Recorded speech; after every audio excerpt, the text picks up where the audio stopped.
एक समय था वो भी जब किसी एक देश के एक अखबार ने भारत को भिखारी कहा था। States of America and requested President Johnson to supply the necessary food grains to India. पर आज भारत अन्नदाता बन चुका है। भारत के पास इतना अनाज है कि पूरी दुनिया को खाना खिला सकता है। किसकी मेहनत है इसके पीछे? किसने कोविड टाइम में जीडीपी को बरकरार रखा? और अगर वो मेहनती है तो वो दुखी क्यों है? भारत की 60% से ज्यादा जनता एग्रीकल्चर पर डिपेंड करती है। बस इसी बात को देखते हुए इनकी मासूमियत का फायदा उठाया जाता है, क्योंकि किसान 60% मतलब जिसकी तरफ किसान उसकी सरकार। पर फिर भी ये क्यों दुखी हैं? तुम्हें क्या लगता है गलती किसकी है, किसानों की या पॉलिसी मेकर की? अब सवाल ये है कि इन कानूनों को लाने की जरूरत कहाँ पड़ी? क्यों सरकार इन्हें लाई है? जब किसान चाहता ही नहीं कि ये कानून आए तो क्यों सरकार बार बार उनको फोर्स कर रही है? और ऐसा इन कानूनों में क्या है जो किसान सड़क पर बैठ गया है? चलिए समझते हैं। ग्रीन रेवोल्यूशन के आने से फूड शॉर्टेज की दिक्कत तो खत्म हो गई, पर एक नई दिक्कत भारत के सामने खड़ी हो गई।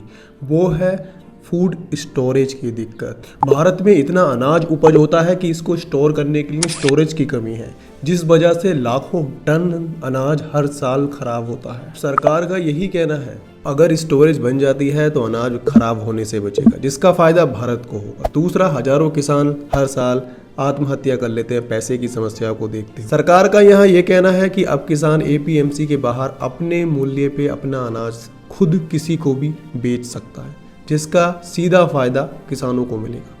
जो अब मंडीज में मिडलमैन होते थे, आढ़तीज होते थे, उनके पास जाने की ज़रूरत नहीं है। आप किसी भी फूड कंपनी, किसी को भी, किसी भी सब्जी वाले को सीधा अपना अनाज बेच सकते हैं। इसका सीधा फायदा किसानों को मिलेगा। अब जब सारे फायदे किसानों को ही मिल रहे हैं तो बिलों में कमी कहाँ है? क्यों किसान दिल्ली की सड़कों पर बैठे? ये देश के लोग आपके काम आएंगे। और आज भी अगर आप कानून वापस ले लो तो आपकी इसमें भलाई है। अगर कानून वापस नहीं लिया तो जनता आपको घेर के फेंकेगी।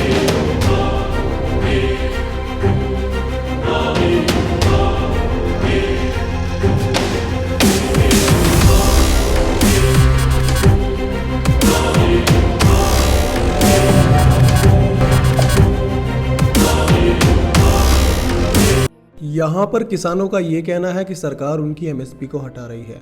उनका ये भी कहना है कि कल को अगर किसी प्राइवेट प्लेयर ने हमारा अनाज खरीदने से इनकार कर दिया तो हम कहाँ जाएंगे? कौन देगा हमारी फसल का उचित मूल्य? इसलिए किसान एक निर्धारित मूल्य की डिमांड कर रहे हैं, जिसे एमएसपी कहते हैं। एक उदाहरण लेके समझते हैं। ये किसान है, ये एक कंपनी है, इन दोनों के बीच में कॉन्ट्रैक्ट था कि आप अपनी फसल मुझे बेचेंगे। पर बिक्री ना होने की वजह से या स्टोरेज फुल हो जाने की वजह से कंपनी लेने से इनकार कर देती है। उसके बाद ये किसान क्या करेगा? इसके पास रखी हुई फसल ये कहाँ बेचेगा? दूसरे प्राइवेट प्लेयर तो इसे सस्ते में ही खरीदेंगे ना।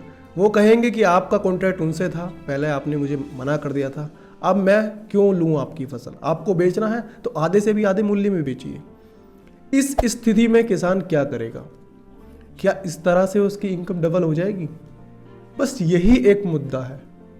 अब मेरा इस पर पर्सनल ओपिनियन ये है कि सरकार को इनकी सुननी चाहिए, कानूनों में कुछ संशोधन करना चाहिए, जिससे ये जो काल्पनिक स्थिति इनके दिमाग में है ये हकीकत में ना आए, इन्हें इनकी फसल का उचित मूल्य मिले। आपकी इस पर क्या सलाह है? कमेंट बॉक्स में जरूर बताएं।